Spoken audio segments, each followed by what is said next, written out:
Hi friends, welcome to my channel. तो आज के वीडियो में हम लोग देखने वाले हैं कोशिका चैप्टर का जितने भी क्वेश्चन इस चैप्टर से बन सकते हैं सारे क्वेश्चन को देखेंगे।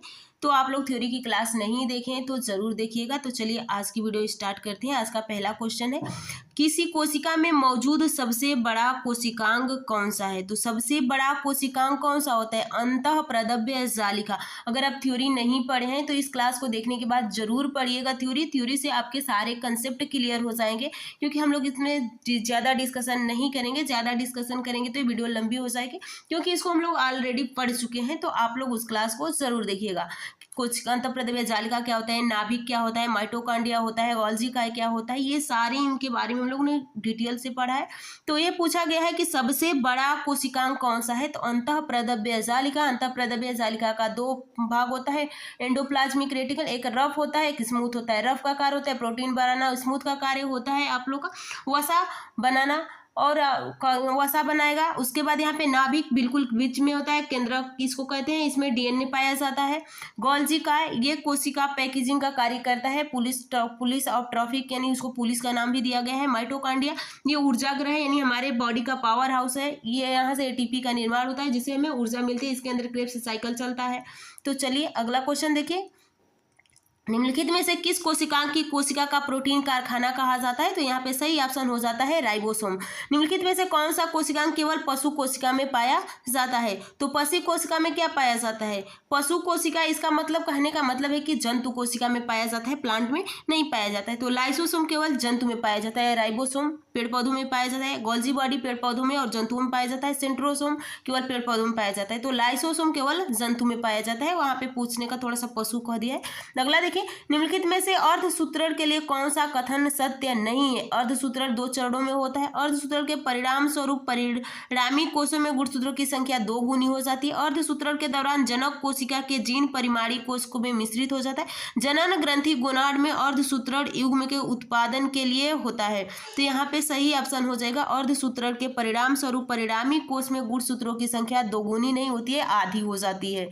अगला क्वेश्चन देखिए, किस कोशिकांग की कोशिका को मास्टर कहा जाता है। तो मास्टर किसको कहते हैं, यानी नाभिक को। नाभिक को ही मास्टर या कोशिका का दिमाग केंद्र को ही कहा जाता है। जीवन की मूलभूत इकाई है, यानी जीवन की मूलभूत इकाई यूनिट क्या है, तो कोशिका होता है। एक पशु के शरीर की सबसे बड़ी कोशिका इनमें से कौन सी होती, तो सबसे बड़ी कोशिका न्यूरॉन हो जाएगा। अगला देखिए, निम्नलिखित में से कौन सा एक कोशिका में अधिक मात्रा में पाए जाने वाला अणु है। तो यहाँ पे सही हो जाएगा जल, यानी हमारी कोशिका में सर्वाधिक मात्रा में जल पाया जाता है। अगला क्वेश्चन देखिए, अगला है, कोशिका सिद्धांत निम्नलिखित में से किस पर लागू नहीं होता है। तो कोशिका सिद्धांत विषाणु पे लागू नहीं होता है, क्योंकि इसकी कोशिका झिल्ली नहीं होती है, तो ये कोशिका इस पे सिद्धांत लागू नहीं होता है। अगला देखिए, निम्नलिखित में से कौन सा कथन सही है। प्रायः लघुत्तम स्वजीवी कोशिकाएं हैं। माइकोप्लाज्मा की कोशिका भित्ति एमिनो शर्करा की बनी होती है। विषाणु सम एकल तंतु आरएनए अणु से बने होते हैं। तो आप लोग का ऑप्शन सी सही हो जाता है। रिएक्टेशिया में कोशिका भित्ति नहीं होती है। अगला देखिए, कोशिका प्रकार्यात्मक क्रिया का नियंत्रण कौन करता है। तो यहाँ पे कौन करता है, केंद्रक करता है। अगला देखिए, पौधे में कोशिका भित्ति का निर्माण करने वाला जटिल कार्बोहाइड्रेट को क्या कहा जाता है। तो जटिल कार्बोहाइड्रेट को सेलुलोज कहते हैं। सेलुलोज को मानव नहीं पचा सकता है, क्योंकि मानव के अंदर हार्मोन एंजाइम नहीं होता है इसको पचाने वाला। अगला देखिए, नाभिक के अलावा कोशिका के किस कोशिकांग में डीएनए होता है। तो किसमें डीएनए होता है, एक तो केंद्रक में फिक्स है कि उसमें डीएनए होता है, लेकिन माइटोकॉन्ड्रिया के पास खुद का डीएनए होता है और ये डीएनए मात्र की तरफ से मिला होता है। देखिए, जो केंद्रक में डीएनए होता है वो माता पिता दोनों से मिला होता है, लेकिन जो माइटोकॉन्ड्रिया में डीएनए होता है एकल हेलिक्स होता है। क्योंकि आपको पता है डीएनए डबल हेलिक्स होता है, आरएनए सिंगल हेलिक्स होता है, लेकिन जो माइटोकॉन्ड्रिया का डीएनए होता है सिंगल हेलिक्स होता है और ये मात्र कोशिका से पाया जाता है। तो अगला क्वेश्चन देखिए, शरीर में लगी चोट की मरम्मत के लिए किस प्रकार के सेल विभाजन का प्रयोग किया जाता है। देखिए, इससे बहुत डिटेल में अगर हम लोग जाएंगे तो बहुत ज़्यादा क्लासें लंबी हो जाएगी, क्योंकि इन सारी पॉइंट पे हम लोगों ने बहुत अच्छे से पढ़ चुका है। अगर आप उन क्लासेस को देख लेते हैं तो आपके कोई क्वेश्चन नहीं छूटेंगे। तो अगला देखिए, शरीर में लगी चोट के लिए कौन सा विभाजन होता है। तो समसूत्री विभाजन होता है। आपको भी पता है कि 3 प्रकार का विभाजन होता है, समसूत्री, अर्धसूत्री, असूत्री। तो अगला देखिए, जोड़ा यहाँ पे मिलान करना है। तो कोशिका भित्ति, क्या कोशिका भित्ति मानव में पाई जाती है, कोशिका भित्ति मानव में नहीं पाई जाती है। देखो, कोशिका भित्ति केवल किस में पाई जाती है, पौधों की कोशिका में। एटीपी क्या है, एक ऊर्जा का रूप है। तो यहाँ पे ऑप्शन कौन सा सही हो जाएगा, ऑप्शन सी, यानी पहला का आप लोग का क्या हो जाएगा पौधा और दूसरा का हो जाता है सी यानी सूत्र कणिका। सूत्र कणिका को ही माइटोकॉन्ड्रिया कहते हैं। आगे देखिए लाइसोसोम, लाइसोसोम को आत्महत्या की थैली कहा जाता है। डीएनए माइटोकॉन्ड्रिया को पावर हाउस कहा जाता है और डीएनए गुणसूत्र में पाया जाता है। तो ऑप्शन बी सही हो जाएगा। साधारण मानव में गुणसूत्रों की संख्या कितनी होती है? तो गुणसूत्रों में 46 होती है और 23 जोड़ी होती है। अगला क्वेश्चन देखिए, अगला क्वेश्चन देखिए मानव शरीर की कोशिकाओं में पाए जाने वाले गुणसूत्र जोड़ों की संख्या कितनी होती है? तो 23 जोड़ी।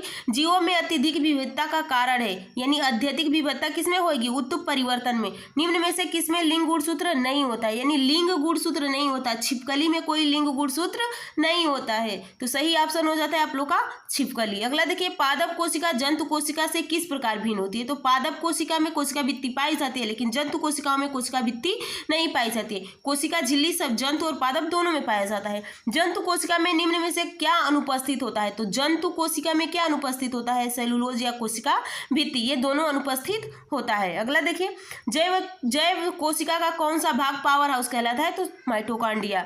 अगला देखिए निम्न में किस कोशिकांग को कोशिका का पावर हाउस कहा जाता है? माइटोकॉन्ड्रिया को। सूत्रीय विभाजन के चरण का नाम बताइए जिसके दौरान विभाजित सेल के गुणसूत्र मध्य रेखा पर स्थित होते हैं। तो ये होता है मेटाफेज।